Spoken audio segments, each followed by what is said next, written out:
Hola a todos y todas y bienvenidos al webinario que organizamos ya de manera tradicional en el marco de la cátedra ML SGEL. Bueno, yo soy Estefanía Velasco, asesora pedagógica de la editorial SGEL y me encuentro, como siempre, genial acompañada por Eva González Melón de la Universidad de Lovaina y, bueno, de nuestra ponente de hoy, Mara Fuertes de The Open University. Bueno, antes de darles la palabra a ellas, os recuerdo que el webinario quedará grabado y que pronto también recibiréis un correo para solicitar el certificado de asistencia y que, bueno, yo también estaremos tanto Eva como yo también pendientes del chat. Si tenéis cualquier incidencia, nos escribís, ¿vale? Pues Eva, cuando quieras. Muchas gracias, Estefanía. Buenas tardes, buenos días. Ya no sé, con tanta gente de diferentes partes del mundo es complicado saludar, pero bienvenidos de nuevo a efectivamente este webinario en línea, el marco de nuestra cátedra en SGEL. Es un placer para mí, como siempre, compartir pantalla con Estefanía y, bueno, con la ponente que tenemos hoy invitada, la doctora Mara Fuertes Rodríguez. Gutiérrez. Mara es doctora en Lingüística Española por la Universidad de Valladolid, premio extraordinario.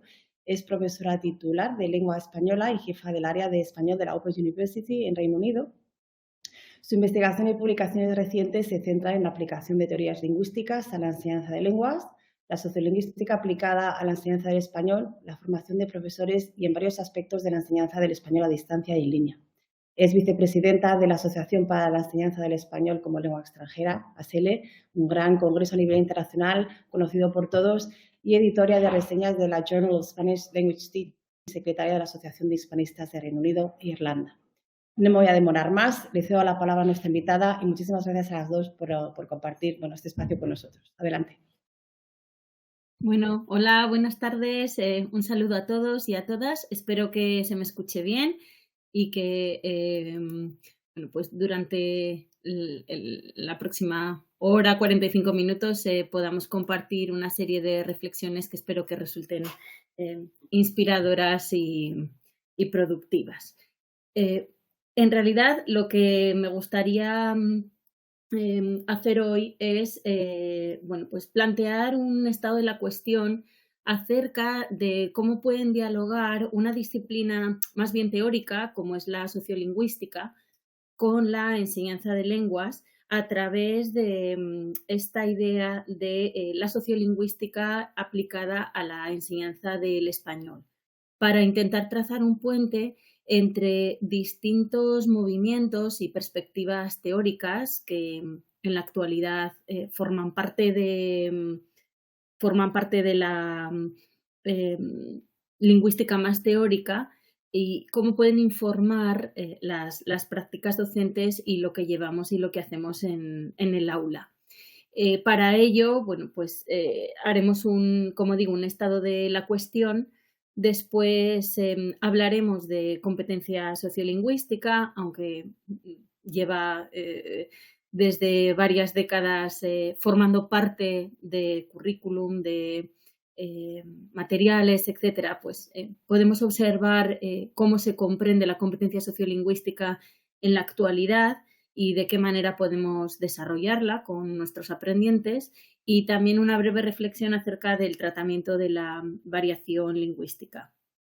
Intentaremos reflexionar cómo todo esto se vuelca en el aula y cuáles son las pautas que rigen las prácticas docentes, y voy a compartir también con vosotros y con vosotras las propuestas que desde el equipo de la Open University hacemos para tratar todos estos temas e incorporarlos a las cuestiones que tratamos con nuestros aprendientes. Entonces, este es un poco el contenido de esta presentación.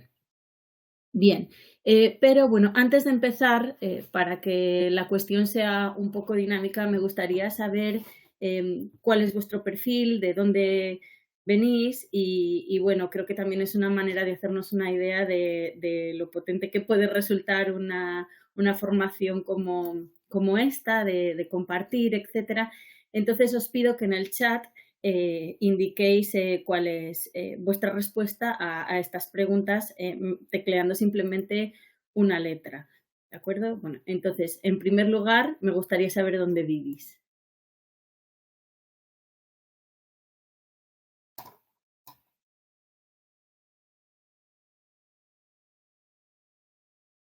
Muy bien. Estupendo. Vale, o sea que creo que la mayoría estamos en Europa, yo incluida, pero también hay compañeros y compañeras de Oceanía, estupendo, y alguien de Asia, tiene sentido también por la hora, etcétera, pero bueno, está bien ver que tenemos distintas procedencias, distintos orígenes y supongo que distintas culturas. Bien, y mi siguiente pregunta es acerca de vuestro contexto de enseñanza, si es que existe. Qué bien, de África, saludos.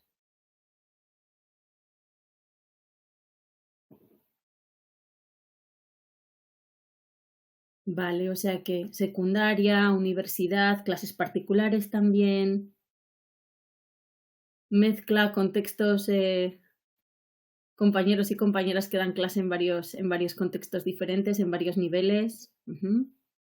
Ah, compañeros del Cervantes también. Estupendo, muy bien, perfiles muy diversos. Genial. Espero que lo que vamos a comentar pues sirva para todos los perfiles por igual y encontréis algo que os facilite vuestras prácticas en cualquier nivel. Y por último, brevemente, ¿cuál es vuestra experiencia como profesores de español, como docentes de español?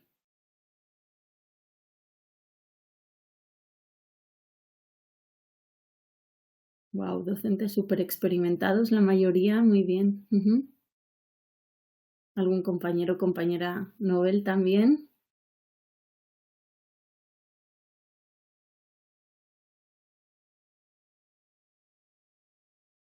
Estupendo, muchísimas gracias. Pues he de decir que es muy gratificante que compañeros y compañeras con perfiles tan heterogéneos y tan diversos y algunos tan experimentados, pues continúen apostando por la formación continua y la formación docente. Bien, pues vamos a empezar y para empezar me gustaría hacer con vosotros y con vosotras un ejercicio un poco de imaginación para pensar en la importancia de la dimensión social de la lengua en la enseñanza del español.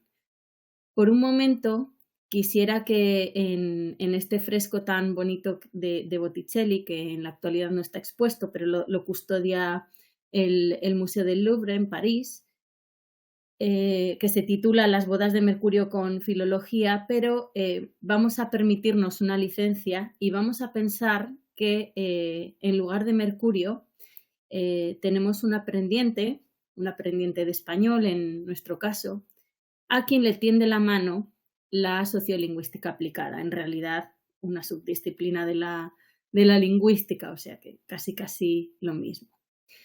Pues lo que yo quiero plantear en los próximos minutos es que la interacción entre la sociolingüística aplicada y la enseñanza del español nos invita a una reflexión desde una mirada que se ha descrito como policéntrica, polifónica y poliédrica, como dicen Javier Muñoz Basols y Natividad Hernández Muñoz en un monográfico sobre The Journal of Spanish Language Teaching y en realidad la sociolingüística aplicada puede abrir la puerta a este estudiante a distintas cuestiones como son, por ejemplo, la descolonización del currículum, las identidades en el aprendizaje, el tratamiento de la variedad, las destrezas transculturales, la competencia comunicativa y la competencia plurilingüe.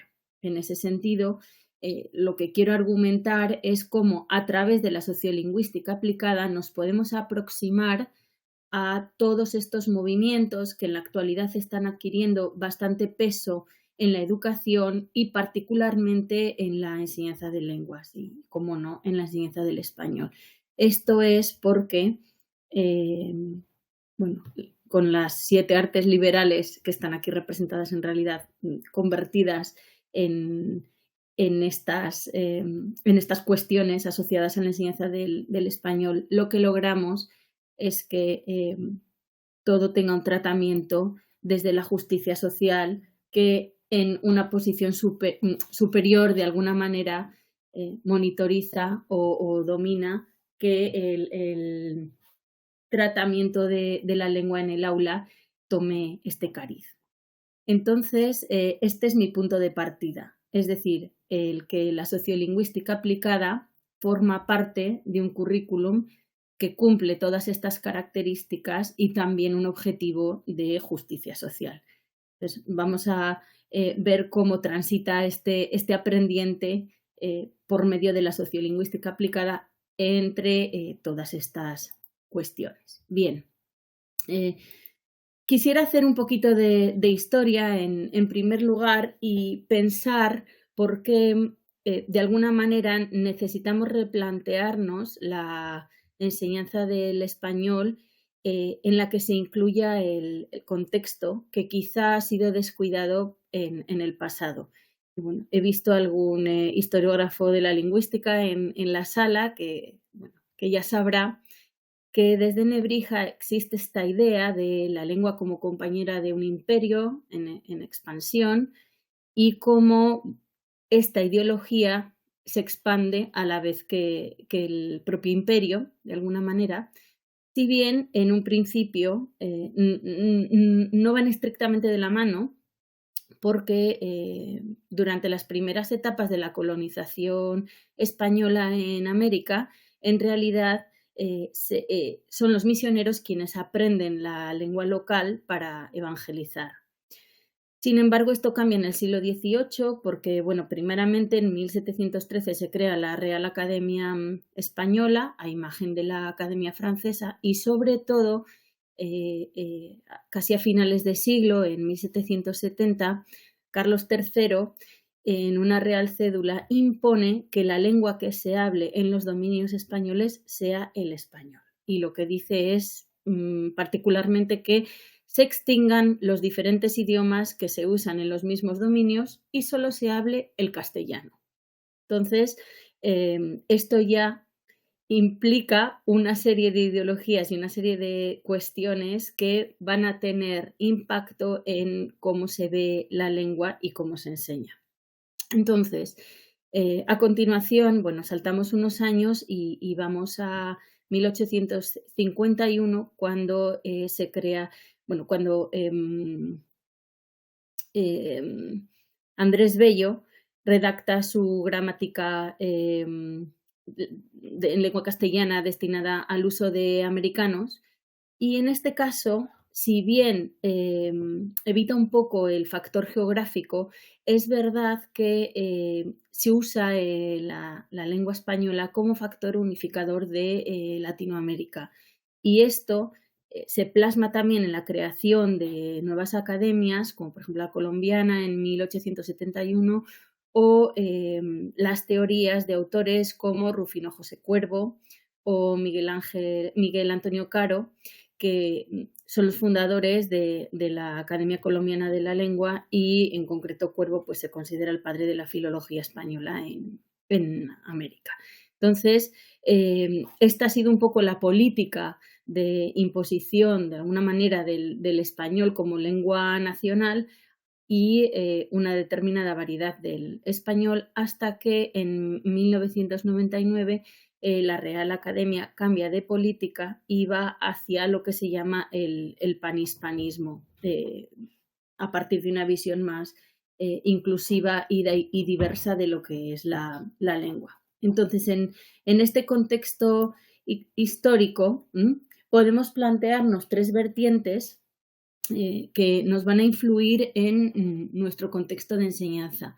Por un lado, nos podemos plantear qué papel tiene entonces la sociolingüística con relación a la enseñanza de lenguas, cómo podemos afrontar la enseñanza de la competencia sociolingüística y también, en conexión con ambas, cómo podemos gestionar el tratamiento de la variación lingüística en el aula. Y vamos a ir una por una. Entonces, en los próximos minutos vamos a ver cómo la sociolingüística impacta en la enseñanza de lenguas. Bien, pues básicamente en las últimas 2 décadas, gracias a los trabajos, por ejemplo, de Fürst-Wagner, como reacción un poco a estos enfoques tan cognitivos en los que parecía que los aprendientes son una especie de receptáculo al que se le da información, la digiere y entonces habla una lengua adicional, o también esta visión de un aprendiente como un usuario deficitario de lenguas adicionales,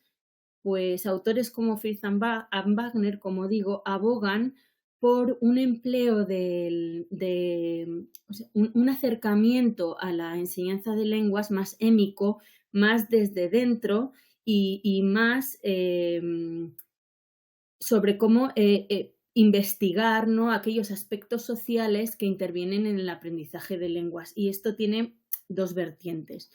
Por una parte, podemos hablar de factores como la edad, el sexo o la posición socioeconómica, y por otra, cuestiones que entran de lleno en la pedagogía y que tienen que ver, por ejemplo, con cómo incorporamos la variación lingüística en el aula. Entonces, como pregunta general a la que puede responder una aproximación sociolingüística a la enseñanza del español es qué impacto tiene la ideología y la ideología lingüística en particular en el desarrollo de nuestros materiales y en el desarrollo de nuestras prácticas docentes para el aprendizaje y la enseñanza del español.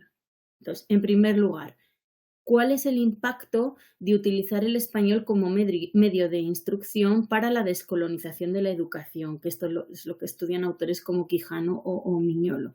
Entonces, temas como la descolonización de los planes de estudio, de la enseñanza de idiomas, últimamente han atraído mucho la atención de un gran número de estudiosos y de académicos, en particular en la educación superior, yo creo, porque hay una política más global y más general de las instituciones que se ocupan de la educación superior en la búsqueda de currículum más inclusivos, más internacionalizados, más diversos, etc.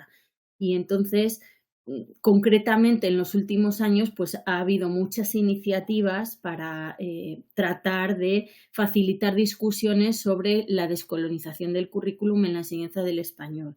Por ejemplo, ha habido simposios, hay grupos de interés y voy a citar uno local y es un Special Interest Group que ha creado la Asociación de Profesores de Español en espacios superiores, que se llama LUK, aquí en Reino Unido. Y también hay informes que destacan, como por ejemplo el de Alison Phipps en 2021, que apuntan que la descolonización del currículum pues, contiene una pedagogía innovadora que tiene un gran potencial de impactar en la educación de idiomas a largo plazo. Y hay informes sobre pedagogías innovadoras que apoyan esta visión. Entonces, sin duda, la descolonización del currículum como parte de esta sociolingüística aplicada es uno de los grandes aspectos que tenemos que tomar en consideración. Por otro lado, podemos plantearnos cómo influyen las pedagogías críticas y inspiradas en Freire y su pedagogía de los oprimidos para enseñar el español de manera innovadora y contemporánea. Y también enfoques inclusivos como por ejemplo los de Alim y Flores Rosa, que miran hacia las ideologías raciolingüísticas, pues cómo pueden informar también un currículum más inclusivo. Y también tener en cuenta las identidades del aprendizaje, en el aprendizaje, no solo de los aprendientes, sino también de los docentes. Por último, la sociolingüística nos puede ayudar a incorporar este giro multilingüe del que se habla y que tiene muchísimas ramificaciones en la lingüística, para deshacernos de las ideologías monolingües que de alguna manera han primado en la enseñanza de idiomas hasta ahora. Entonces, todas estas ramificaciones o estas posibilidades a las que nos abre la puerta la sociolingüística, por lo que estudia, son aplicables en el aula de español. Estas disciplinas considero que son las que deben sustentar gran parte de los debates en un área como la enseñanza del español, porque nuestro campo creo que no hay que entenderlo como desde un acotamiento del perfil de las personas que enseñan y aprenden la lengua, sino de una manera más amplia y como un reflejo de la variedad propia de un contexto globalizado y súper diverso de alguna manera. Entonces, es importante que la enseñanza del español avance alineada con estos requisitos que debe cumplir para satisfacer las necesidades de todos los agentes que están involucrados, ¿no? Los estudiantes, docentes, investigadores, instituciones, etcétera.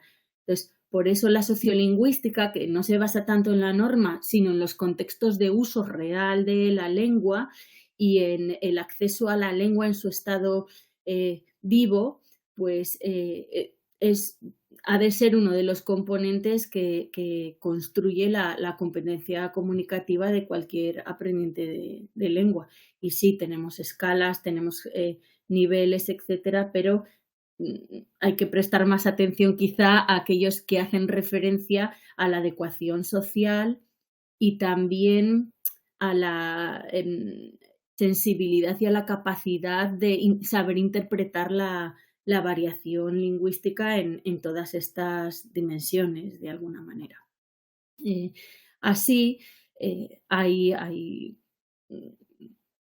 hasta ahora quizá hemos visto las lenguas así, como compartimentos que se parecen a un cuadro de Mondrian, bien distintos los unos de los otros, pero quizá las lenguas en la actualidad, en un mundo, como decimos, multilingüe, superdiverso, globalizado, son más como un cuadro de Pollock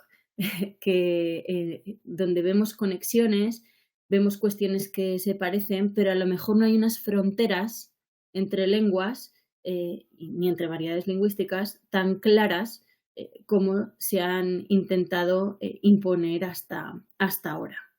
Y vamos a ver unos ejemplos de uso para poner en valor todo esto que hemos cubierto hasta ahora.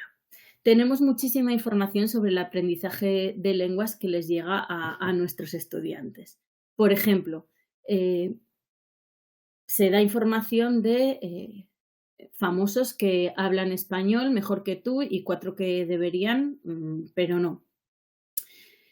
Esta noticia, que fue viral del programa que se retransmite en una cadena española, el programa se llama Zapeando, pues en este programa se hizo viral unos chistes que se hacían sobre Unai Emery, que es un entrenador de fútbol vasco que vino a entrenar a un club inglés de fútbol y enseguida se lanzó a hablar inglés y había cierta mofa sobre cómo hablaba inglés. Y entonces se hicieron virales una serie de vídeos, de clips cortos, donde esta persona pues, intentaba hablar inglés.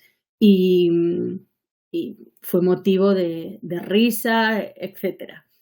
Una persona que llevaba semanas en el país y que nunca había aprendido inglés.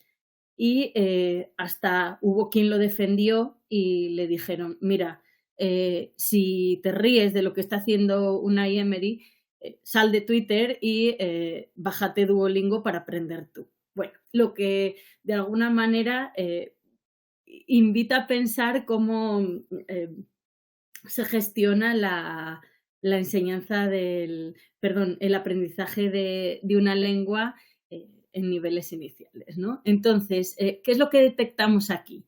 Pues aquí detectamos un prejuicio lingüístico clarísimo que se ha definido como hablante nativismo o native speakerism, que procede de esa idea de que tiene que existir o de que nuestra tendencia tiene que ser a hablar de manera nativa, como un hablante nativo ideal, que no sabemos muy bien quién es, pero que es a lo que tenemos que tender, y si no lo hacemos así, pues se van a reír de nosotros, ¿no? Entonces, hay como un hablante nativismo que como ideología ondea en este tipo de vídeos o de comentarios, ¿de acuerdo? Otra cuestión que fue bastante polémica fue cómo la película Roma, cuando la compró Netflix, los derechos de emisión, al hacer los subtítulos, pues subtitularon el español mexicano a lo que consideraron el español peninsular no septentrional, porque pensaron que no, de otra manera el dialecto no se iba a entender. Y hubo muchísima polémica en la que de hecho intervino el propio autor, críticos de cine, filólogos como Pedro Álvarez de Miranda, opiniones a favor, en contra, etcétera. Pero bueno, otra situación similar es cuando una aplicación de inteligencia artificial transforma el acento de los trabajadores en un call center en un acento occidental, en este caso del inglés de la India a un inglés británico, y se planteaba la posibilidad de hacer lo mismo en español, es decir, de occidentalizar los acentos.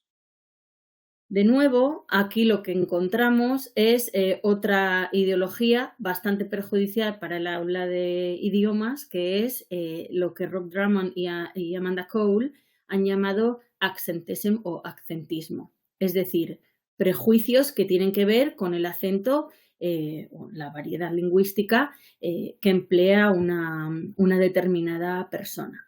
Pero claro, toda esta información es la que les llega a nuestros estudiantes, a nuestros aprendientes a través de medios de comunicación, etcétera, y también del uso cotidiano de la lengua.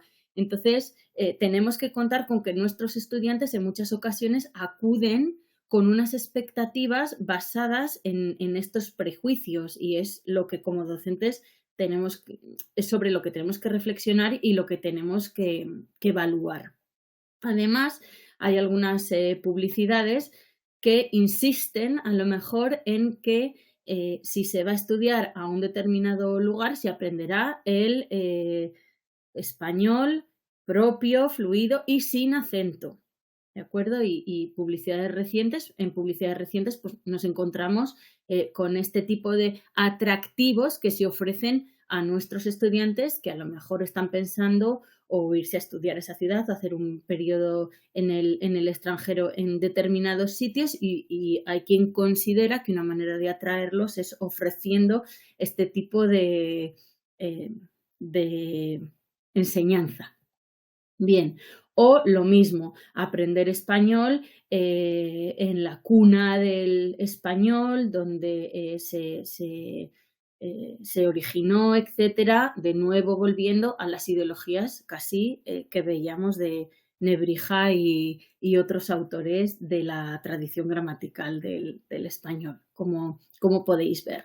Entonces, todo esto va generando expectativas basadas en determinadas ideologías con las que nuestros estudiantes acuden a clase, a nuestras clases. Y, como digo, están basadas en cuestiones de accentismo y también de ideologías que estudia la dialectología perceptiva. Entonces, la dialectología perceptiva ha sido fundamentalmente estudiada por Preston, y lo que viene a decir es cómo ciertas creencias populares sobre la lengua pues, se reflejan en las actitudes que tienen los hablantes hacia actitudes lingüísticas y en concreto, cómo juzgan las distintas variedades lingüísticas. que tienen que ver fundamentalmente con dos parámetros. Por un lado, su supuesta corrección, que es lo que da lugar a esta hipótesis del valor inherente, según la cual algunas variedades se consideran más agradables que otras, y la hipótesis de la norma impuesta, que según la cual el prestigio social de los usuarios de una variedad concreta condiciona su propio estatus.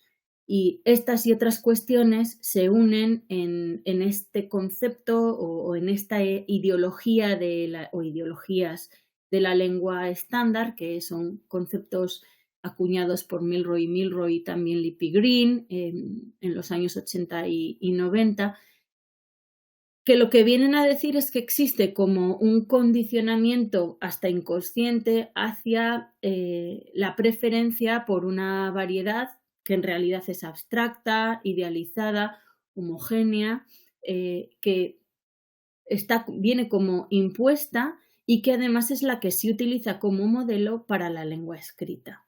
Y aquí es donde nos encontramos con el segundo bloque de prejuicios. Esta interacción entre lo oral y lo escrito.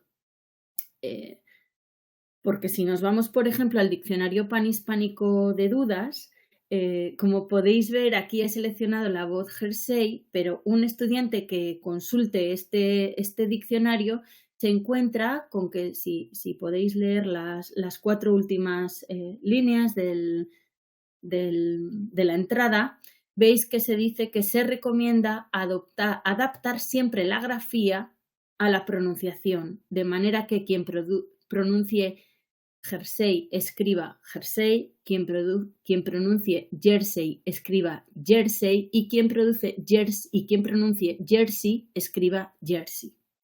¿Qué quiere decir esto? Pues que encontramos ejemplos en los que efectivamente la pronunciación y la lengua oral domina sobre la lengua escrita, pero yo me pregunto, ¿es esto lo habitual? ¿Es esto lo que suele ocurrir? ¿Es esto lo que suele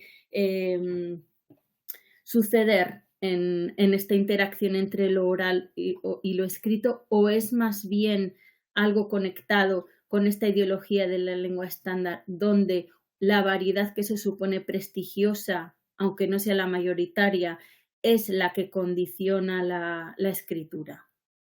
Bien. Sobre esto, si alguien quiere saber más, recomiendo las charlas de Juan Carlos Moreno Cabrera, que son extraordinarias acerca de esta interacción entre lo que él llama dialecto, ideología, oralidad y escritura. Y bien, por último, los estudiantes, ¿no? En esta interfaz escritura-pronunciación, pues también pueden ir por la calle y encontrarse con esto y no saberlo explicar, no entender el chiste, ¿no? Te deseamos para estas Navidades las 6 S: salud, suerte, sexo, cigalas, centollos y que te toquen los ciegos. ¿De acuerdo? Entonces, ¿qué necesitamos hacer para que nuestros estudiantes entiendan y no tengan problemas para comprender el punch, ¿no? Dónde está el chiste en un cartel como este y qué problemas son los que resalta? Bien.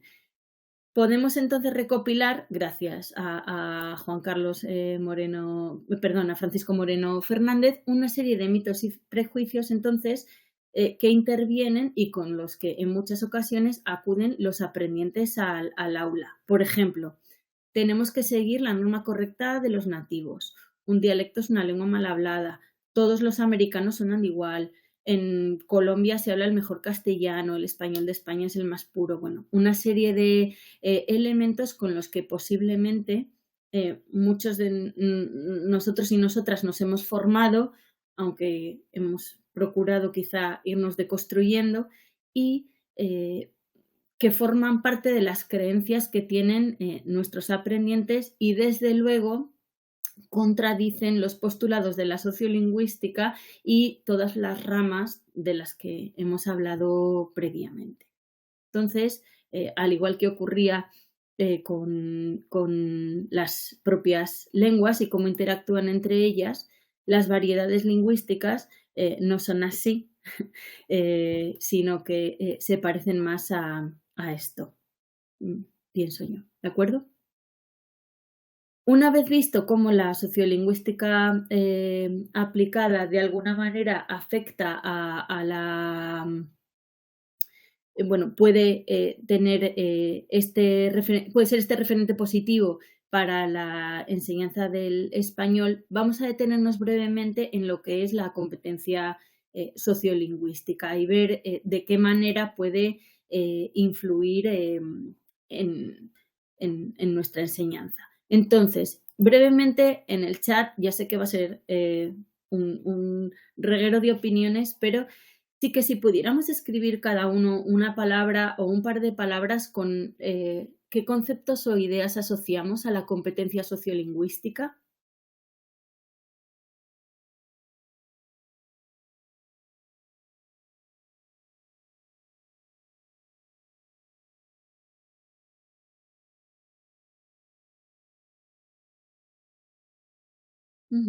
Gracias, Ann.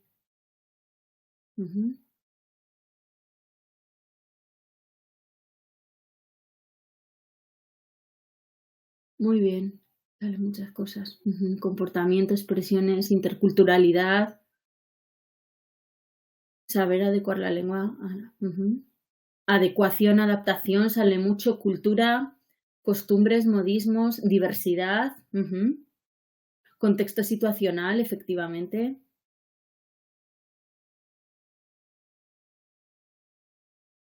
Bien.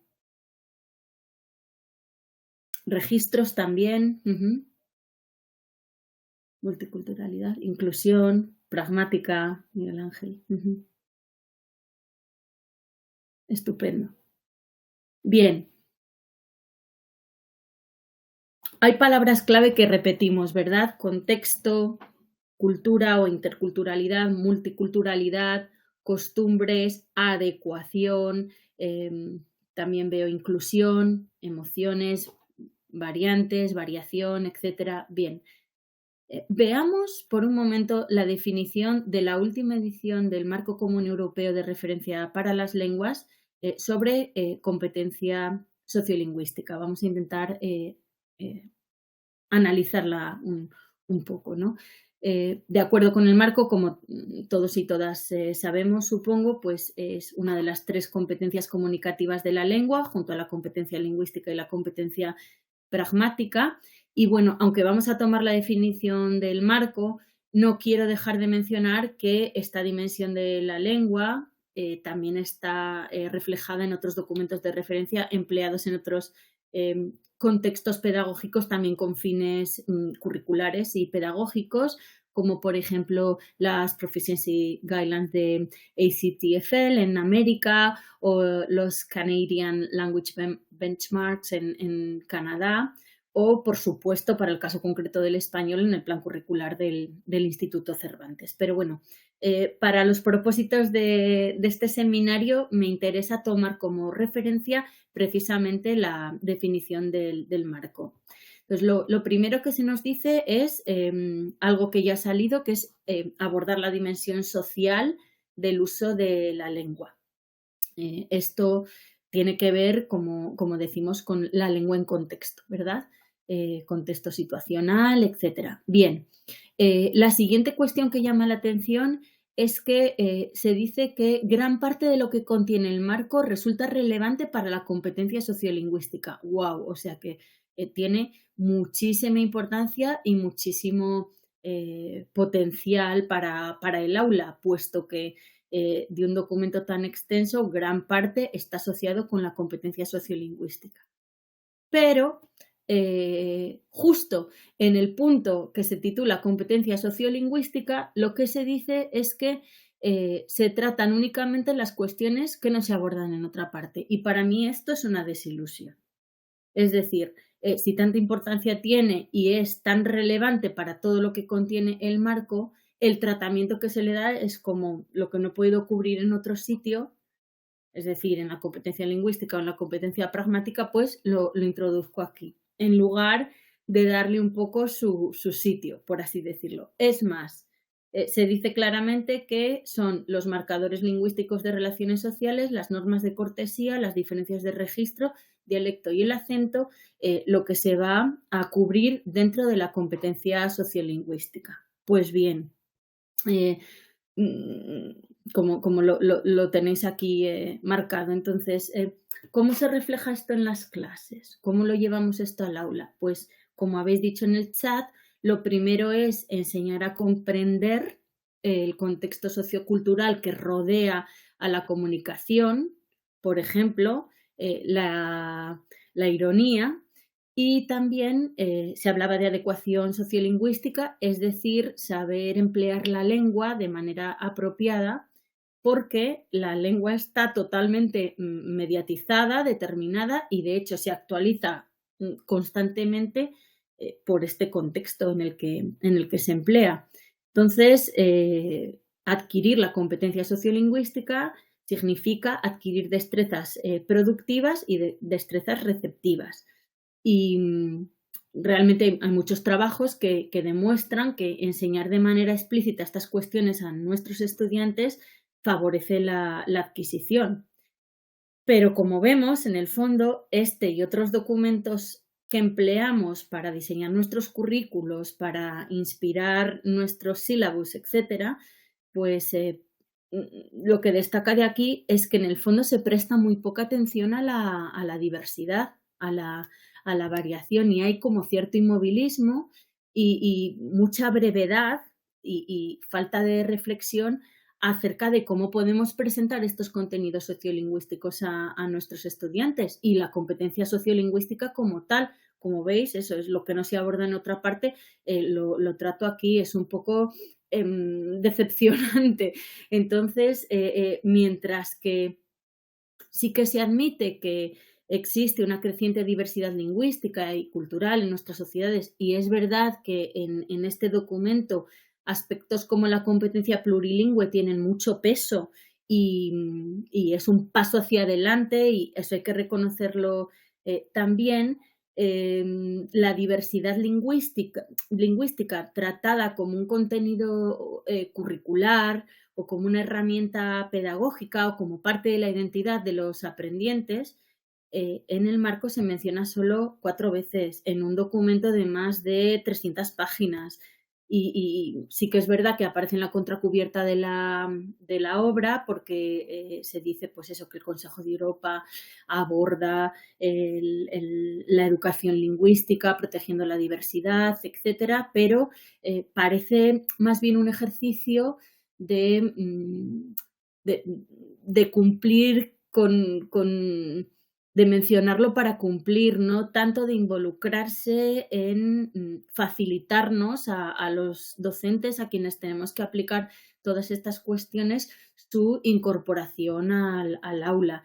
Entonces, no sé si recordáis, pero en el marco se ve que solo hay una escala en la que realmente se hace referencia a la competencia sociolingüística, que es precisamente la escala de adecuación sociolingüística que se ha mencionado, y como podéis observar, pues los contenidos que se toman en consideración para redactar esta escala son muy, muy restringidos, porque en los niveles bajos yo diría que se restringe al empleo y reconocimiento de las fórmulas de cortesía y cómo hacer un uso funcional de la lengua de manera adecuada, y también a socializar y a reconocer determinadas claves sociolingüísticas y socioculturales a partir de los registros del nivel B2 en adelante. Es decir, como bien se enumera aquí,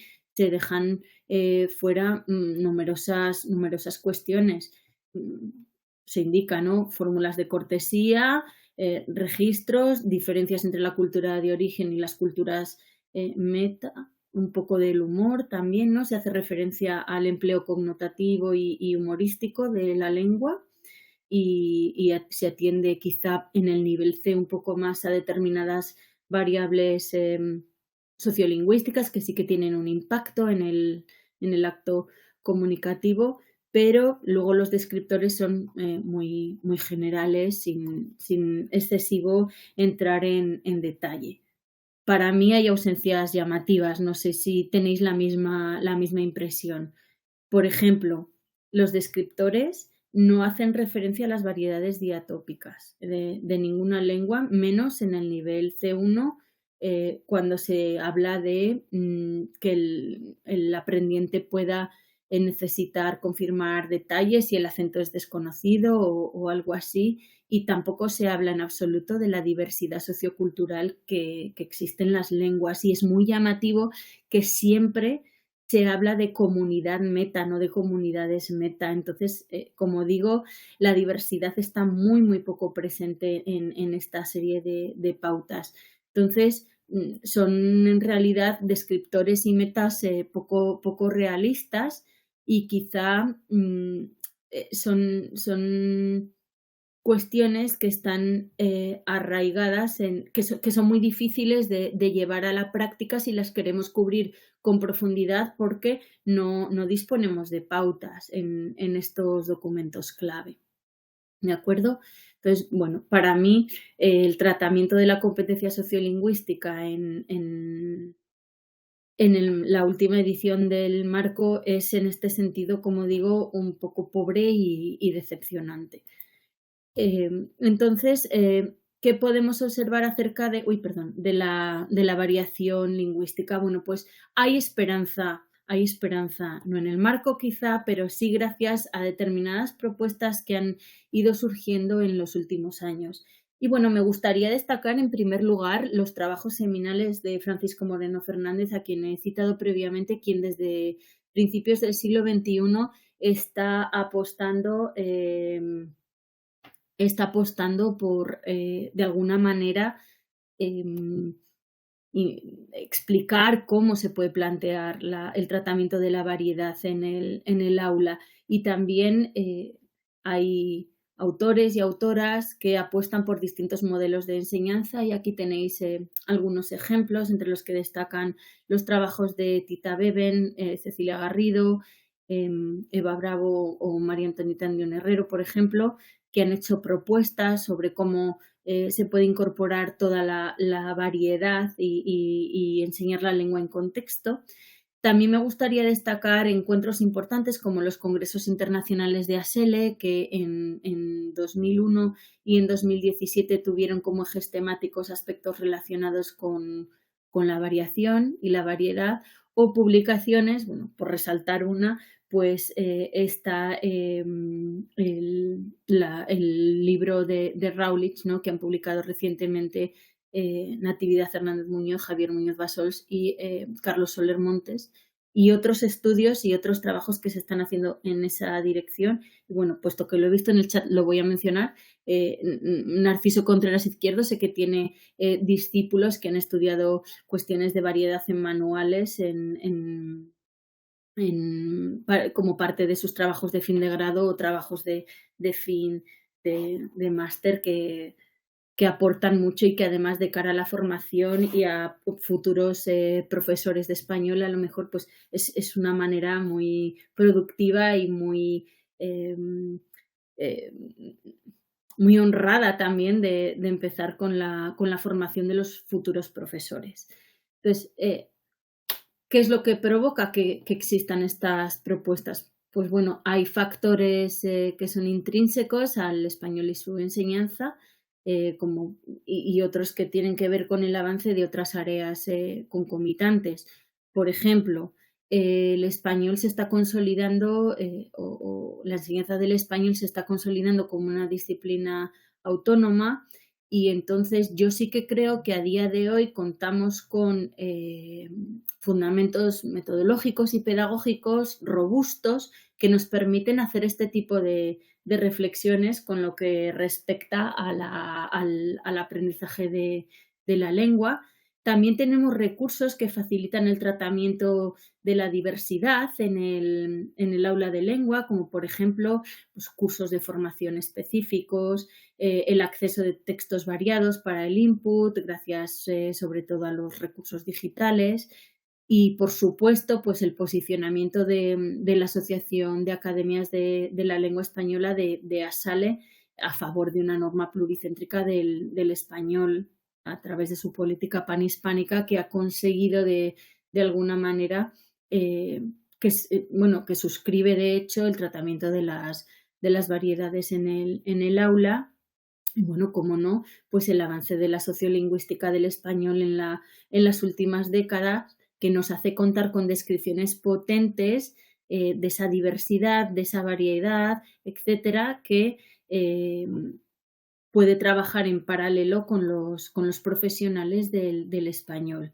Entonces, todo esto nos lleva a pensar que sí es posible incorporar cuestiones de lengua en contexto en nuestras clases, a pesar de que no dispongamos de una herramienta como el marco que nos guíe, pero sí tenemos otras como las que he citado, que nos ayudan a hacer este análisis sociolingüístico y que nos prestan estas herramientas pedagógicas para incorporar, como digo, los usos sociales de la lengua al aula.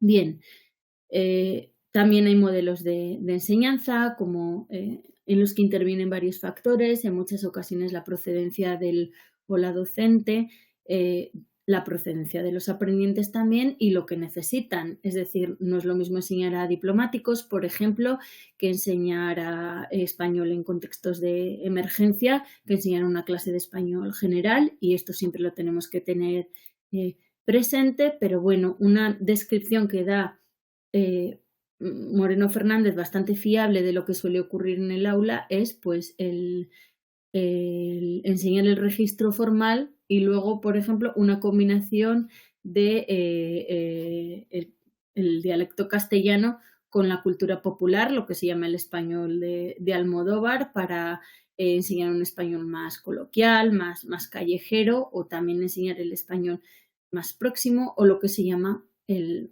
español general, que, bueno, el español de Walt Disney, que se dice, ¿no? Que no habla nadie, pero entiende todo el mundo. Bueno, como digo, hay distintos modelos y quizá el que ha regido el diseño de materiales y también la estructuración de nuestras clases es el propuesto en el plan curricular del Instituto Cervantes en Europa, que tiene que ver con una preponderancia del español del norte de la península ibérica, aderezado con alusiones a otras variedades diatópicas del español en un registro bastante formal, aderezado de nuevo con coloquialismos, ¿no? Bien, vamos entonces a ver cuáles son las principales prácticas docentes que podemos encontrar. Retomando de nuevo esta idea de la sociolingüística aplicada, por supuesto que hemos de partir de que nos tienen que aportar los conocimientos necesarios para hablar la lengua de manera coherente y adecuada. Pero además, como digo, nos puede facilitar la reflexión como docentes e investigadores sobre cómo podemos integrar contenidos lingüísticos, sociales, culturales, cómo podemos hacer pedagogía, cómo podemos volcar lo que sabemos sobre la variación y el cambio lingüístico en tiempo real en el aula. Todo esto nos lo puede ofrecer una disciplina como la sociolingüística aplicada. Cómo podemos transformar el currículum y descolonizarlo a partir de la integración de contextos, de referentes, de usos más diversos, reflexionando acerca de qué textos, por ejemplo, estamos utilizando en el aula, textos orales y textos escritos. Podemos cuestionarnos la legitimidad de la norma que estamos transmitiendo a nuestros estudiantes y de los criterios que empleamos que tienen que ver con la corrección lingüística. Y aquí voy a poner un ejemplo que solía ocurrir en mi contexto de trabajo. Hace tiempo para mí era importante la consistencia, es decir, algo en lo que insistía en mis rúbricas, por ejemplo, era que a mí me daba igual que un estudiante seseara o no, si era consistente. Y es algo que a partir de mi reflexión he suprimido, porque creo que no es tan importante y creo que estaba en ese sentido influida por lo que hemos hablado del hablante nativismo y el que el estudiante de alguna manera empleara una variedad que se pareciera a algo y quizá me daba igual cuál era ese algo, pero se tenía que parecer a algo. Mientras que ahora entiendo que prima la inteligibilidad, que se le comprenda, y si es así, la consistencia es totalmente secundaria. Aquí, cuidado, estoy hablando en general, pero siempre hay que tener en cuenta nuestro contexto de enseñanza y las expectativas curriculares a ese nivel. Y también en conexión con esto, quizá hay que ayudar a nuestros estudiantes a desaprender estas jerarquías interlingüísticas e intralingüísticas, un poco en la línea de lo que dice Walter Mignolo, uno de los grandes especialistas en descolonización del currículum aplicado a lenguas, sobre lenguajes o lengua o dialecto de colonizador, dialecto o lengua o dialecto de colonizados, ¿no? Y esto nos permite transitar entre nuestras identidades como docentes y también facilitar este tránsito a nuestros aprendientes para que se produzca esta incorporación de la identidad en la lengua adicional y que no entre en conflicto con la identidad en las otras lenguas que el aprendiente ya conoce.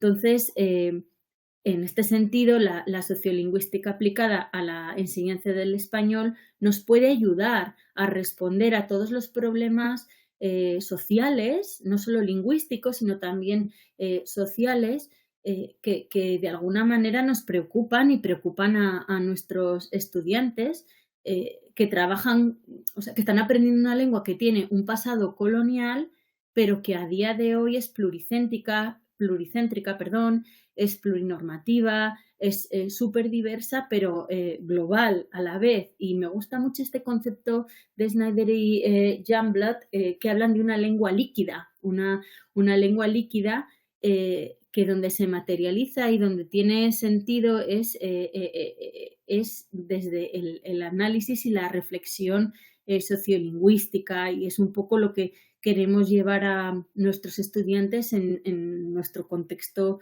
educativo. Entonces, podemos incluso cuestionar cuáles son estas categorías preestablecidas por una comunidad de habla o por una programación curricular, un libro o las prácticas docentes, y quién decide lo que es correcto, lo que es incorrecto, lo que cambia o lo que pertenece en una lengua. Entonces, todos los estudios de sociolingüística o una aproximación desde la sociolingüística a todas estas cuestiones nos puede ayudar a hacer un planteamiento más diversificador y menos prescriptivista de lo que es la enseñanza del español, aunque reconozco que implica mucha deconstrucción.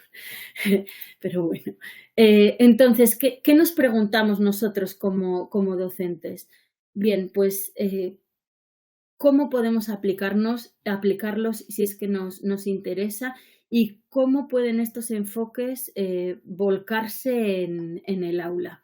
Bien, os quiero preguntar brevemente qué ventajas y qué desventajas veis de llevar estas ideas, si queréis comentar alguna.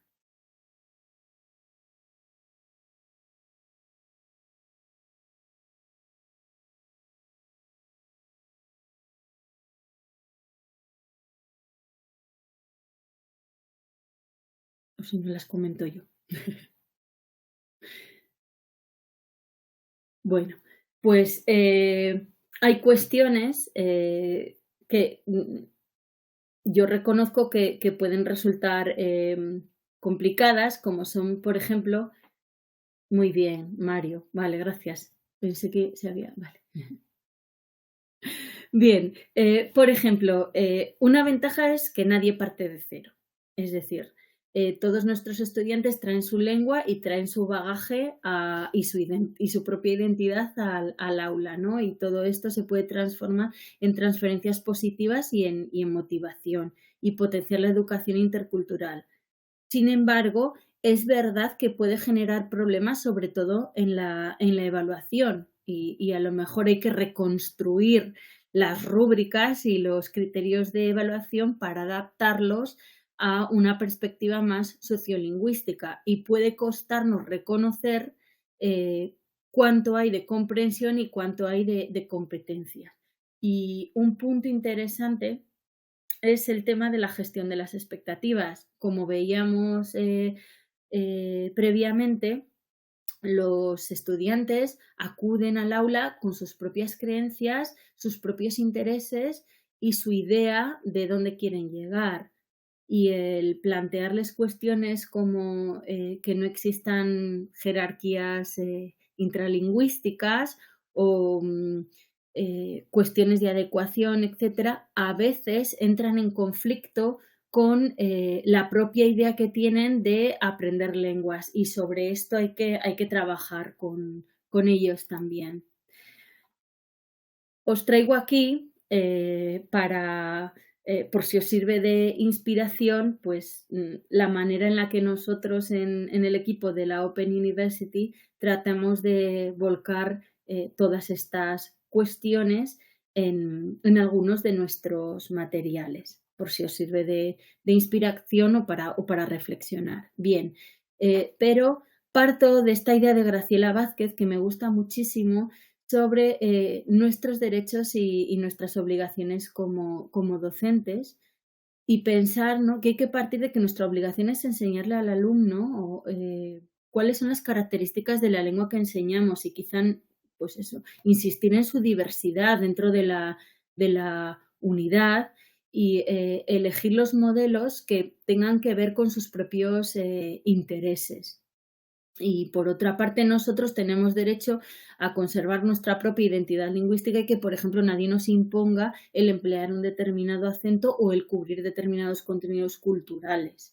Y en ese sentido, creo que esta descripción de Graciela Vázquez agrupa muy bien lo que hemos estado viendo. Bueno, con respecto a los materiales, pues evidentemente necesitamos un modelo de lengua, explicaciones teóricas, muestras contextualizadas y políticas editoriales. Pero en lo que me quiero centrar es en ver un poco cómo para elegir materiales nos inspiramos en 4 criterios. Primero, que sean accesibles.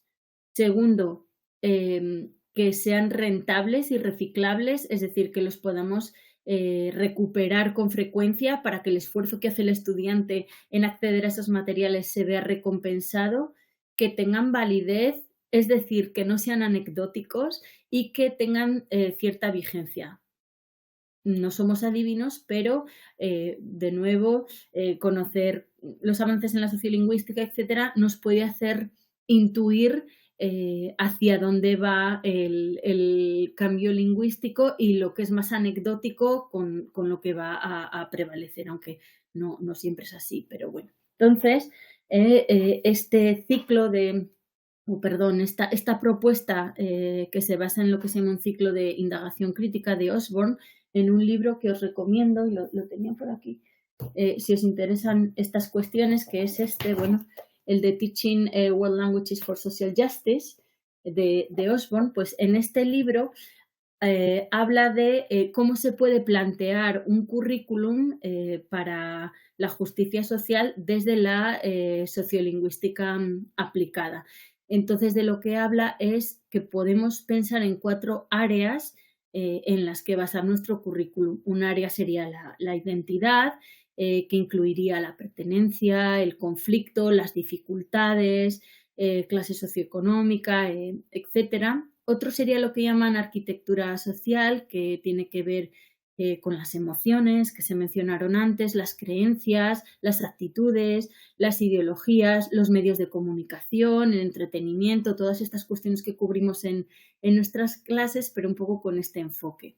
También habría que hablar de lecciones lingüísticas, y aquí entraría el registro, el poder de la palabra, la política, quién controla, la hegemonía, etcétera. Y por último, el activismo, donde hablaríamos de leyes, derechos, marginalización, etcétera. Es decir, son como áreas curriculares en las que podemos incluir lo mismo que tratamos en nuestras clases, pero siempre con esta óptica de inclusión y diversidad. Para ello necesitamos aplicar un enfoque más descriptivo que prescriptivo, y de hablar de la diversidad y la complejidad de las lenguas de manera transparente, sin engañar, ¿no? Porque la lengua no está congelada en el tiempo, es un sistema de sistemas que evoluciona de manera constante por causas internas y por causas externas, y esto hay que explicárselo a los estudiantes, y en este sentido podemos hablar de cómo el conocimiento es de naturaleza discursiva y quizá no hay verdades absolutas, sino que se van modificando pues, conforme avanza el conocimiento. Y esto se les puede explicar a los estudiantes cada uno a su nivel. Bien, pues vamos a las muestras de lengua. Para empezar, nosotros en todas nuestras asignaturas vamos de frente y les decimos a los estudiantes que las asignaturas están planteadas desde el punto de vista del español como una lengua mundial, procuramos decir global, sino mundial, que se habla por mucha gente en muchísimos países. Entonces, esta premisa encabeza todas nuestras asignaturas para que los estudiantes ya vayan prevenidos. Y a niveles iniciales les hacemos pequeñas escalas, por ejemplo, en variedades diatópicas y les decimos, venga, Henares de Valladolid y Micaela es de Bogotá. ¿Sabes quién es quién? Y se les hace una comprensión en la que tratan de identificar a la persona por su variedad y no tienen que hacer nada más. Y lo mismo a otros niveles también. Como digo, hay espacio en nuestras asignaturas para la reflexión y, por ejemplo, pues disponemos de una entrevista a la lingüista y académica de la lengua Inés Fernández Ordóñez sobre el cambio lingüístico, en la que ella pues, comenta las cuestiones más destacadas acerca del cambio lingüístico y la dialectología, y trata de desmitificar algunos prejuicios lingüísticos bastante extendidos, y esta discusión existe. También afrontamos la variedad de manera transparente y, por ejemplo, en una entrevista al arquitecto Ricardo Aroca, que es de Murcia, pues hace una realización de la coda de la S, ¿no?, en posición final de sílaba, que intuimos que a nuestros estudiantes les puede llamar la atención, y sin embargo les decimos que es un fenómeno muy extendido y estudiado en español, que difiere de su realización según distintas zonas geográficas, y tranquilidad, no debes preocuparte mucho por cómo pronuncias este sonido, no pasa nada. ¿De acuerdo? Entonces, y aprovechamos para explicarles la reducción vocálica. Es decir, a través de una entrevista que cumple otra función, detectamos que aquí hay una oportunidad para tratar el tema de la variación y lo incluimos y lo insertamos para ir, como decimos, resaltando esta diversidad y esta norma pluricéntrica del español, esta norma panhispánica. La presencia de las variedades en los textos para el input es fundamental y, por ejemplo, les ofrecemos input de hablantes de judeo-español a todos los niveles y les enseñamos a lo que llamamos tolerar la ambigüedad. Es decir, en ocasiones puede ser que te enfrentes a variedades de la lengua que no conozcas y no pasa nada, puedes aplicar estas estrategias y les damos una lista. Bueno, uno de los estudiantes pues ha comentado lo que le parecía este tipo de prácticas, y al escuchar por primera vez a un hablante de judío español, y bueno, me ha dado permiso para poner su nombre y nos lo dijo en inglés, ¿no? Pero básicamente lo que nos dijo es, bueno, parte ha sido fácil, parte ha sido bueno, lo entendí así a medias, y otras partes no tenía ni idea de lo que estaba diciendo, pero el no ser capaz de interpretar todo lo que estaba diciendo me ha parecido una parte importante y esencial y de disfrute del ejercicio. Entonces, a veces no hay que subestimar cómo los estudiantes se aproximan a este tipo de cuestiones. También incluimos hablantes de Guinea Ecuatorial y otras zonas, y muchas actividades de autorreflexión. Por ejemplo, con relación a lo que hablábamos del entrenador de fútbol al principio, pues cómo te sientes cuando hablas con un extranjero que no puede hablar bien tu lengua, y a partir de esta reflexión ellos pueden llegar a ver cómo se sienten los hablantes competentes de español cuando ellos a lo mejor no tan competentes hablan en español y hablamos de la intercomprensión y de cómo se logran entender hablantes de distintas lenguas que no son muy competentes, pensando en esta fluidez, en esta liquidez, y los estudiantes, bueno, pues en general nos cuentan relatos y experiencias personales muy enriquecedoras acerca de cómo gestionan este tipo de cuestiones, y gracias a esta reflexión ellos afrontan su propio aprendizaje del español con mucha más confianza, seguridad y sin menos prejuicios. Bien, o por ejemplo trabajamos la competencia plurilingüe para desarrollar esta idea de que nadie parte de cero, y a partir de lo que hace el sociolingüista Santiago Sánchez Moreano, que hace una investigación sobre prácticas lingüísticas multilingües, en las que, bueno, pues pide les da una silueta a un grupo de hablantes de español caribeño en un contexto multilingüe, y les pide que pinten en la silueta cómo se representa cada una de las lenguas que hablan. Y, por ejemplo, ha representado el portugués, el inglés en la punta de los dedos, porque casi lo habla, pero no se siente muy confiado, etcétera. Y tenemos las grabaciones que podemos utilizar, y los estudiantes las escuchan y a partir de ahí diseñan su propia silueta.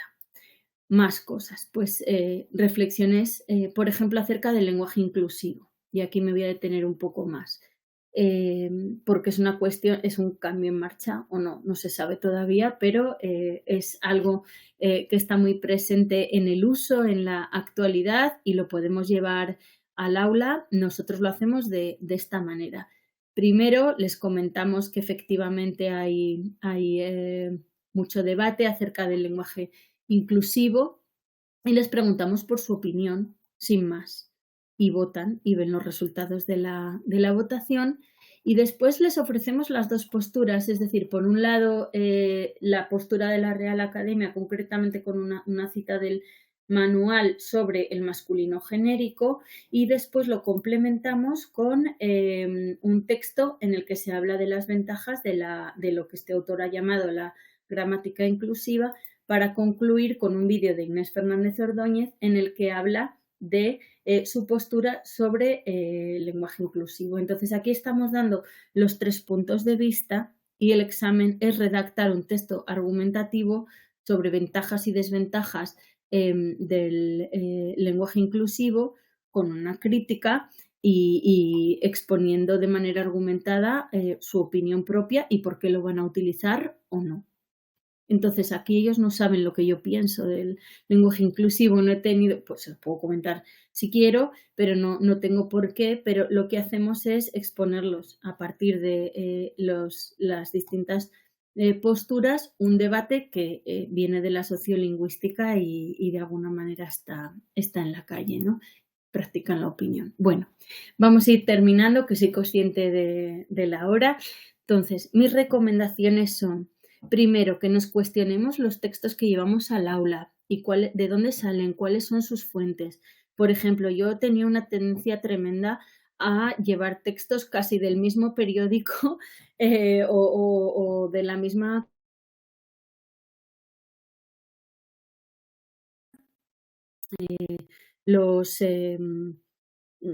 mis fuentes para poder incorporar otras voces a lo que los estudiantes accedían. Entonces, es importante, cuando vamos a llevar un texto al aula, plantearnos: he llevado más cosas de este autor, de esta fuente, de esta tendencia, etcétera, y ver si estamos atendiendo a la diversidad o no.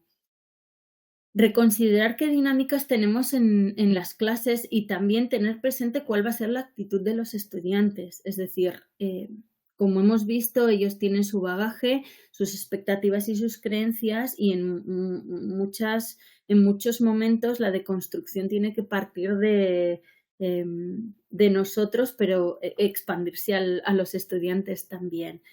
Atreverse a hacer reformas curriculares, y soy consciente de que esto no está al alcance de todos por muchísimos motivos. Hay currículos que son muy estrictos o que vienen determinados por jefes de estudios o directores de academias, centros de idiomas, universidades.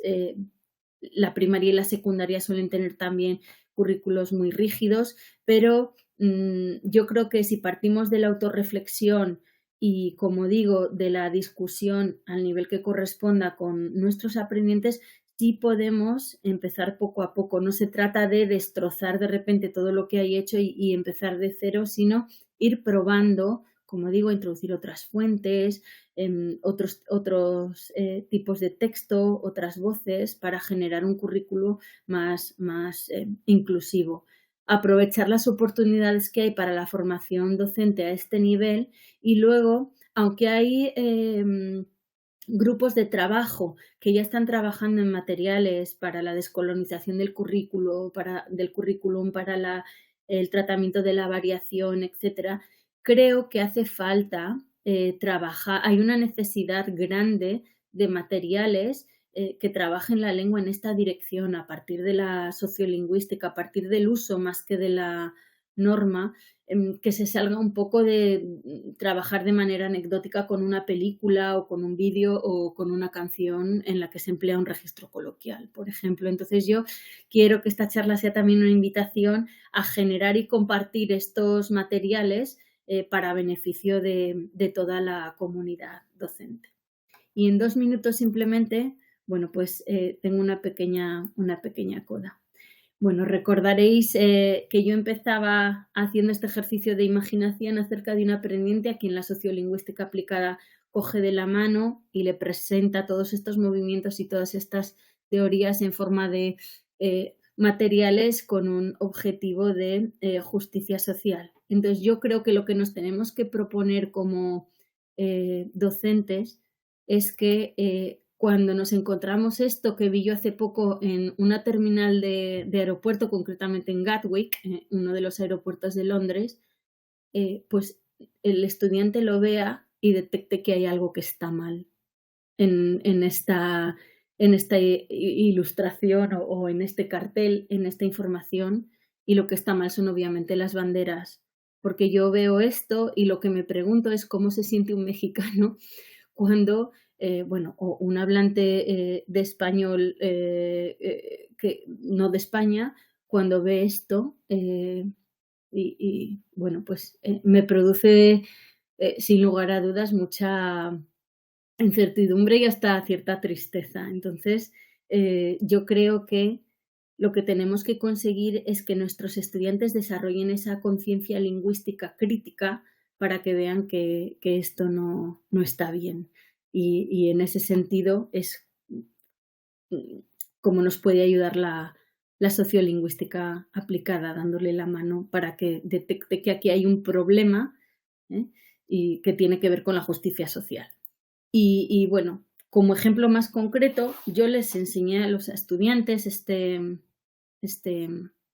noticia sobre la startup que transforma los acentos para que suenen occidentalizados. Y una estudiante en el foro de estudiantes, que fue donde lo compartí, hizo el siguiente comentario. Hola Mara, muchas gracias por el artículo acerca del papel que la inteligencia artificial pueda desempeñar en facilitar la comunicación. Me encontraron muy interesantes los temas que se discutían.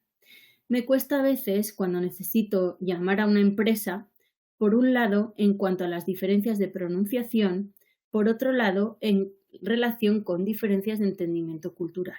Sin embargo, no estoy segura de que el uso de la inteligencia artificial para simular acentos diferentes proporcione la solución, ni en cuanto a los retos de comprensión, ni para combatir los estereotipos y prejuicios que se derivan de diferencias culturales. Por mucho que esta tecnología busque solucionar los problemas de comunicación, me pregunto si la tecnología puede tener alguna vez la capacidad de tomar en cuenta las diferencias lingüísticas culturales que caracterizan una lengua. Me parece importante que consideremos los retos que conlleva la comunicación, pero creo que la solución consiste en la capacidad de abrirnos a la diversidad del mundo y, sobre todo, la voluntad para comunicarnos con empatía. Pues bueno, yo creo que llevando al aula cuestiones como esta, de alguna manera cumplimos con este objetivo de justicia social. La solución consiste en la capacidad de abrirnos a la diversidad del mundo y, sobre todo, la voluntad para comunicarnos con empatía. Muchísimas gracias.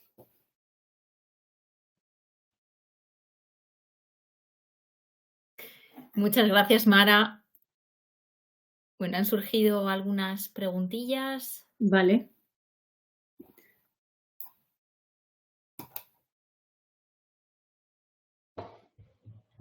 Efectivamente, gracias Mara por tu ponencia. ¿Me veis? ¿Sí? ¿Me veis, Sí. Estefanía? A las dos. ¿Quieres que proceda yo a las mismas o sí? Vale, Adelante. no está muy atenta. No te preocupes. Por no disponer de mucho tiempo, no voy a extender mucho. Perdón, sí. Piden pues compartir, los oyentes piden si pudieras compartir las referencias bibliográficas y los autores que has nombrado. Sí. Me gustaría tener este tipo de referencias bibliográficas, así que es uno de los comentarios que nos hacen y que nos piden. También nos preguntan los oyentes con respecto a, bueno, te hago una pregunta un poco general, ¿es posible enseñar estos conceptos sociolingüísticos desde un nivel A1? Y si pudieras dar un ejemplo específico, por favor. Y luego también lo mismo, ¿no? ¿Desde qué niveles se suele enseñar esto y cómo podrían encajarlo, ¿no?, en los diferentes niveles del marco? Vale, pues yo creo que aquí hay como dos posibles aproximaciones. Una cuestión es de manera implícita y otra cuestión es de manera explícita. De manera implícita, por supuesto que se pueden empezar a introducir todos estos conocimientos desde el nivel A1, por ejemplo, la actividad que os he mostrado de dos hablantes y determinar cuál es su procedencia, nosotros la hacemos los primeros días de clase, porque no se trata de acertar. Es decir, da igual si los aprendientes saben o conocen esta información o no. Estamos concienciando sobre la diversidad, sobre la variedad, sobre que no hay un único español correcto, válido, etcétera. Entonces, el resultado de la tarea no tiene que ser bien, el 80% de mis aprendientes han acertado, sino de alguna, como digo, implícitamente lo que estamos haciendo es desarrollar esta conciencia lingüística a favor, ¿no?, o en contra de esta percepción de que existe un hablante oyente ideal que o se sea o no se sea o que tiene determinados usos léxicos, etcétera, sino más bien todo lo contrario, estamos mostrándoles esta diversidad. Entonces, ¿se puede hacer desde A1? Por supuesto que sí. Otra estrategia que empleamos con mucha frecuencia en niveles iniciales es dar equivalentes de léxico, incluso trabajando con a nivel muy suave con corpus. Por ejemplo, una tarea que a mí me enseñó Magdalena Abad del Instituto Cervantes de Manchester y que hemos incorporado en nuestras prácticas es que busquen en un corpus como puede ser el Corpus 21, carro, coche y auto. Y solo tienen que teclear eso y mirar en estadísticas en qué países es más frecuente una de las tres variantes u otra. Y esto, de nuevo, cuando enseñamos los medios de transporte, incluso a los niños, a lo mejor a los niños no se les puede llevar a un corpus a que trabajen ahí, pero ¿por qué no les podemos enseñar tres palabras en lugar de una y decir, mira, en un lugar se dice de una manera, en otro de otra y en otro de otra? Y ya está. Es decir, que desde niveles muy iniciales, de manera implícita, se puede mostrar el español como una lengua diversa, pluricéntrica, poliédrica, etcétera. Y luego, en función de las características de los aprendientes, es una discusión que también se puede traer de manera explícita al aula, aunque no se haga en español, sino en la lengua común compartida por los estudiantes, si es que existe. A veces no existe y es verdad que a niveles iniciales puede complicar un poco más la cosa en contextos de inmersión, pero la ventaja del contexto de inmersión es que seguramente salgan a la calle y se encuentren con la variedad de manera directa y a lo mejor eso puede provocar que lo traigan ellos a la clase. Entonces, como digo, en nuestro caso sí que practicamos este tipo de cuestiones desde niveles iniciales. Bueno, hay que saberlo modular y hay que saberlo graduar, pero sí. Muchas gracias. Espero haber respondido. Sí, yo creo que sí. Y Sí, bueno, te hago otra pregunta. vale. Cuando se habla del panhispanismo, o Sí, español panhispánico, sí. ¿cómo lo común y lo compartido a todos los hispanohablantes se puede asociar con la ideología de lengua estándar de la que se habla en la dialectología? ¿Son lo mismo? Y si se diferencia, ¿en qué se diferencia, ¿no? La lengua estándar de la variante dialectológica. Bueno, la política panhispánica de la de las Reales Academias, ¿no? De la Asociación de Reales Academias de ASALE, lo que viene a decir es que claro, es verdad que panhispanismo tiene como esta doble definición que es un poco opuesta. Es decir, por un lado, sí es verdad que panhispánico se ha entendido como lo común a todas las variedades, etcétera, y a esta idea de unidad o de variedad en la que todos nos entendemos, etcétera, pero como yo entiendo la política panhispánica de la Real Academia o de la Asociación de Reales Academias ahora mismo, es más bien como el reconocimiento de que no existe una única norma válida, sino que es la política panhispánica lo que defiende es la existencia de varias normas del español válidas, vigentes y normativas de alguna manera. Nos lleva un poco a una última pregunta que te voy a lanzar. Nos pregunta, pues, ¿cómo hacemos para poner en práctica la sociolingüística si en las universidades españolas enseñan el castellano de España, empiezan a dar clase y no saben nada sobre América, solo la gramática de Andrés Bello? Pues, ¿pero esto se refiere a los docentes o a los aprendientes? O sea, que Pues no especifica absolutamente nada esta persona, pero yo creo que poner en práctica la sociolingüística, yo creo que se refiere desde el punto de vista del docente, porque me imagino que esta persona está preguntando cómo lo hacemos como docentes, ¿no? Para introducirlo en el aula. Así la entiendo yo la pregunta. bueno, pues yo creo que en ese sentido sí que existen recursos muy útiles, como por ejemplo los que he citado, los libros de perdón, no sé, de Francisco Moreno Fernández y u otro tipo de materiales que sí que contienen descripciones bastante fiables bueno, muy fiables de hecho, de las Ujú. variedades del español y que pueden servir de punto de partida para ver qué llevamos al aula o nos pueden servir de inspiración. Otra posibilidad, que es mucho más orgánica quizá y aunque no sea tan estructurada puede funcionar, es, como digo, aportando variedad a los textos para el input. Es decir, si yo de manera consciente planeo un curso e incluso empleando un manual detecto carencias o detecto que falta representatividad de textos procedentes de regiones del mundo donde se habla español, siempre puedo buscarlos yo, llevarlos yo y analizarlos y con nuestro conocimiento lingüístico pensar qué es lo que les puede servir a nuestros aprendientes para tener una visión más rica de la lengua. Entonces, en ese sentido, evidentemente, por ejemplo, en mi caso concreto, en mi contexto de enseñanza, la mayoría de mis compañeros somos hablantes de español peninsular y lo que hacemos es huir del español peninsular en los textos para el input y ser muy conscientes de lo que seleccionamos. No voy a decir que tengamos una lista de regiones del mundo donde se habla español y vayamos tachando las que empleamos, pero casi sí. Es decir, hay mucha reflexión acerca de lo que mostramos a los estudiantes en el aula para potenciar esta diversidad y esta variación. Sí, sois muy conscientes, ¿verdad?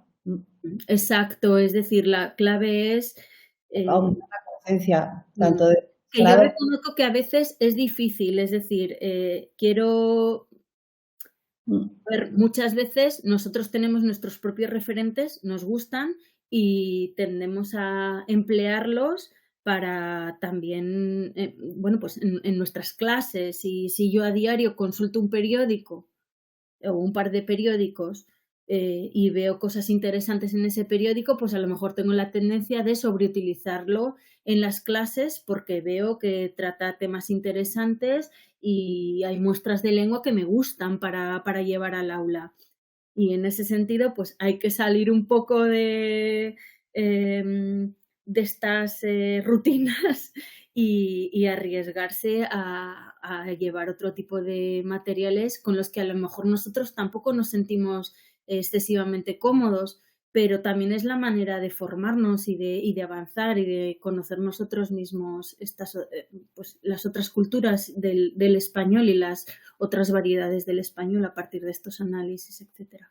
Sí, efectivamente, ¿no? No caer tanto en el reduccionismo, sino Mm, forzarnos también a seguir en este constante aprendizaje, ¿no? En el que claro. estamos sometidos por nuestra profesión, al fin y al Sí. cabo. Pero que es verdad que hace falta mucho tiempo y que a veces no disponemos de ese tiempo y entonces, pues, tenemos media hora para preparar una clase, tenemos algo bueno que sabemos que funciona, lo imprimimos y ya está. Es decir, por eso yo a lo que animaría es a quienes estén interesados e interesadas en este tipo de cuestiones, a formar equipos, a diseñar materiales, a hablar a lo mejor con Estefanía. Pero ya ahora un inciso también, ¿eh? Porque, bueno, te he dejado ¿Eh?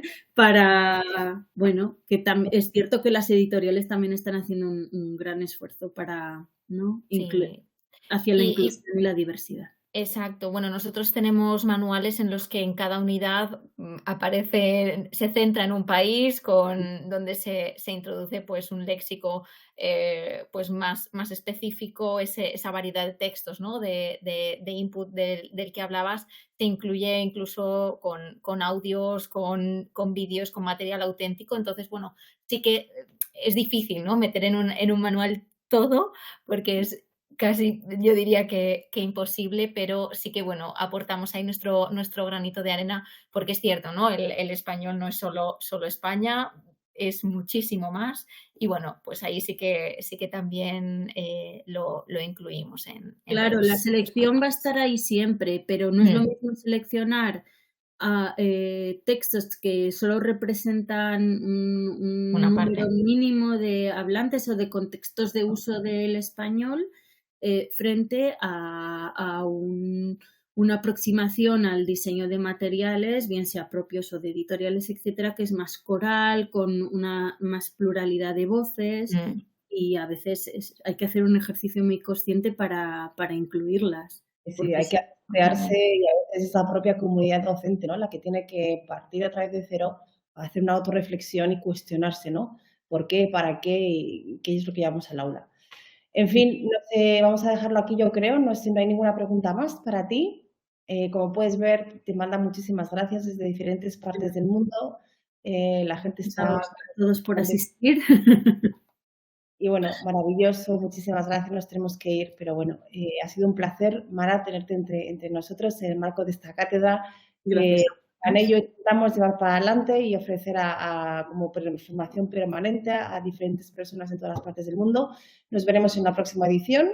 Como siempre, estamos Estefanía y yo planeando cositas, así que a los asistentes, stay tuned, ¿no? Como se dice en inglés, y llegará información nueva sobre los próximos eventos. Eso es un placer, chicas. Muchas gracias, Mara. Ha sido genial escucharte. Gracias a todos y a todas. Y a los asistentes, nos vemos en la próxima. Muchas gracias por haber estado aquí. Respondo brevemente que nos están preguntando por el certificado. Os mandaremos un email, ¿vale? Cuando colguemos también este webinario, tardamos un poquitín. Y bueno, os mandamos toda la información próximamente por email. Así que nada, muchas gracias por asistir y nos vemos pronto. Un abrazo. Hasta luego, muchas gracias.